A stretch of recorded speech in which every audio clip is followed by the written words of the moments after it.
Hello students, next हम discuss करेंगे exercise 14.1 के लिए क्वेश्चन नंबर 3। क्या कह रहा है? An experiment involves rolling a pair of dice मतलब टू डाइस रोल कर रहे हैं, तो टोटल आउटकम 36 होंगे, मुझे पता है। यानी टोटल जो सैंपल स्पेस बनेगा आपके पास एस, वो कैसे बनेगा? पहले सैंपल स्पेस बनाता हूँ, उसके बाद ए और बी और सी जो भी केसेस बनेंगे वो बनाएंगे ना। तो सैंपल स्पेस आपको पता ही होगा, 1 1 1 2 फिर 1 6 तक। ओके, 2 1 2 2 और 2 6 तक लेके 3 1 3 2 और 3 6 तक लेके उसके आगे नेक्स्ट बनाना है मैं, लेकिन यहाँ बना रहा हूँ ये वाली चीज़ है ना, मेरे पास स्पेस की थोड़ी सी कमी है इसलिए। क्या कह रहा था मैं? ओके, चलो यही बना देते हैं, फिर ये वाले value A be some is greater then, ये अपन फिर नेक्स्ट वाली स्लाइड पे बना दूंगा मैं ना। 4 1 4 2 4 6 4 3 4 4 4 5 आप लिख लेना आप। 5 1 5 2 5 6 6 1 6 2 एंड 6 6। ये आपके पास टोटल सैंपल स्पेस हो गया ना। कितना है टोटल? 36 है। अब एक केस बनाना है आपको, इवेंट्स बनाना है, इवेंट पहले डिस्क्राइब करना है इवेंट को। नेक्स्ट स्लाइड पे ले रहा हूँ मैं। A the sum is greater than 8, 8 से ग्रेटर सम बनाना है, यानी कि 8 से ग्रेटर मतलब 9 या 9 से ऊपर, यानी 9 10 11 और 12 ये सम आना चाहिए आपके पास। कहने का मतलब सम इज ग्रेटर देन 8। अब 1 के साथ तो लास्ट वैल्यू 6 तक होती है, तो उन दोनों का सम तो 7 होता है, तो वो तो कैंसिल आउट हो गया। 2 के साथ लास्ट वैल्यू 6 होती है, ये भी कैंसिल हो गया। 3 के साथ लास्ट वैल्यू आपके पास 6 हो जाती है पेयर के अंदर। मैं यहाँ से इन्हीं में से चूज कर रहा हूँ ये सारे वैल्यूज है ना। इन दोनों का सम कितना हो गया? 9 हो गया, काम बन गया। अगला 4 के साथ ग्रेटर वैल्यू क्या ऐड करूंगा? 4 के साथ 4 ऐड करूंगा, 8 हो जाएगा। 8 नहीं चाहिए मुझे। 4 के साथ 5 ऐड कर सकता हूँ मैं, और 4 के साथ 6 ऐड कर सकता हूँ, ठीक है। 5 के साथ मैं 4 ऐड कर सकता हूँ, ठीक है। 3 तो कर नहीं सकता। 5 के साथ 5 कर सकता हूँ, 5 के साथ 6 भी कर सकता हूँ। 6 के साथ मैं 3 कर सकता हूँ मैं 9 के लिए। 6 के साथ 4 भी कर सकता हूँ, 6 के साथ 5 भी कर सकता हूँ, और 6 के साथ 6 भी कर सकता हूँ, ठीक है। ये आपके पास केसेस हो गए ए के लिए। बी के लिए केसेस देखो। Two occurs on either side, किसी भी एक साइड पे जो है आपको टू आना चाहिए। तो पहली बात तो वन टू, वन के केस के अंदर तो 1 और 2 हो जाएगा। फिर 2 1 2 2 2 3 2 4 2 5 2 6, बस हाँ। फिर 3 के साथ भी 2 आता है एक बार, 4 के साथ भी 2 आता है, 5 के साथ भी 2 आता है, और 6 के साथ भी 2 आता है एक बार। सी केस देखो। The sum is at least 7, the sum is at least, कम से कम उनका सम 7 होना चाहिए। फर्स्ट कंडीशन इज 7, ठीक है। ज्यादा ज्यादा कितना भी चलेगा। एंड अ मल्टीपल ऑफ 3, वो मल्टीपल ऑफ 3 भी होना चाहिए। सबसे पहले एटलीस्ट 7 वाली कंडीशन देखो, है ना।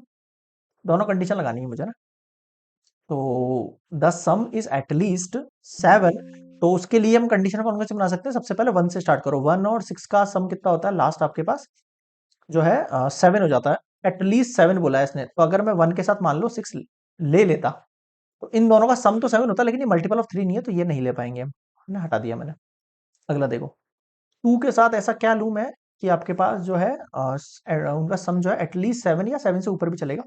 तो 2 के साथ 5 ऐड करूँ तो 7 आ जाएगा, लेकिन इनका सम भी नहीं होता है। 2 के साथ 6 ऐड करूँ तो 8 हो जाएगा, ये वाली कंडीशन हो जाएगी, बट मल्टीपल ऑफ 3 वाली कंडीशन नहीं बनेगी, तो ये इस वाली लाइन तो पूरी कैंसिल हो गई। 1 और 2 वाली लाइन, ठीक है। अब आगे देखो।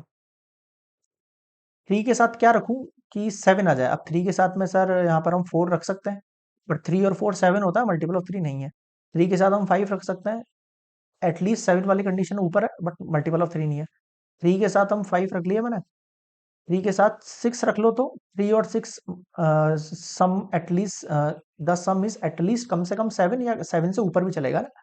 इसका मतलब तो सम तो 7 से ऊपर चला गया, लेकिन मल्टीपल ऑफ 3 है क्या? हाँ है। ये 3 और 6 कितना होता है? 9। 9 आपके पास मल्टीपल ऑफ 3 है। ओके, एक कंडीशन हुई पूरी। अब आ जाओ 4 में। 4 के साथ मैं 3 रख सकता हूँ, लेकिन मल्टीपल ऑफ 3 नहीं है। 4 रख सकता हूँ, मल्टीपल ऑफ 3 नहीं है। 5 रख सकता हूँ, 4 और 5 9, मल्टीपल ऑफ 3 है। आ रहा है समझ में क्या कहना चाह रहा हूँ? 4 के साथ 6 रख सकता हूँ, बट मल्टीपल ऑफ 3 नहीं है। 5 के साथ आ जाओ। 5 के साथ क्या आएगा? 3 नहीं आ सकता, 4 आ सकता है।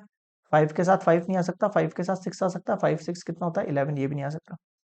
6 के साथ 3 आ सकता है, ठीक है। और सिक्स के साथ सिक्स भी आ सकता है। ये चीज बताओ, मुझे समझ में आ गई है सबको। देखो मल्टीपल ऑफ थ्री का मतलब है या तो सम थ्री होना चाहिए, या सम सिक्स होना चाहिए, या आपके पास सम जो है नाइन होना चाहिए, या फिर आपके पास ट्वेल्व। तो ये दोनों कंडीशन से ही ले सकते हैं हम। ये कंडीशन तो आएगी नहीं सिक्स किसी भी सूरत के ना, क्योंकि ये पहले ही बोल रहा है सम उनका एटलीस्ट सेवन होना चाहिए, सेवन से ऊपर चाहिए। ठीक है, चलिए। अब आपके पास तीन केसेस आ गए। पूछ कर आया आपसे, the pair of these events are mutually exclusive है या नहीं है। पहले ए और बी को देखो। ए और बी में कुछ भी कॉमन है क्या, देख लो आप। Four six four six four six three two four six six two, नहीं है। ये नल सेट हो गया। ठीक है, अब ए और सी में देखो, थ्री सिक्स नल सेट नहीं है। बी और सी में देखो, one two four five five four, नहीं है। बी और सी भी नल सेट है। ठीक है, ए और बी का कर लिया, ए और सी का कर लिया, बी और सी का कर लिया। क्लियर है यहाँ पे। तो आपके पास नल सेट मतलब म्यूचुअली एक्सक्लूसिव केवल दो ही केसेस में आ रहा है। तो मैं यहाँ पे लिखूंगा यहाँ पर events A and B and events B and C are mutually exclusive. बताओ क्या समझ में नहीं आया। क्लियर है यहाँ पे। तो दो केसेस आपके म्यूचुअल एक्सक्लूसिव है। म्यूचुअल एक्सक्लूसिव मतलब उनमें कुछ भी कॉमन नहीं आना चाहिए, नल सेट आना चाहिए। ठीक है, क्वेश्चन नंबर थ्री कंप्लीट।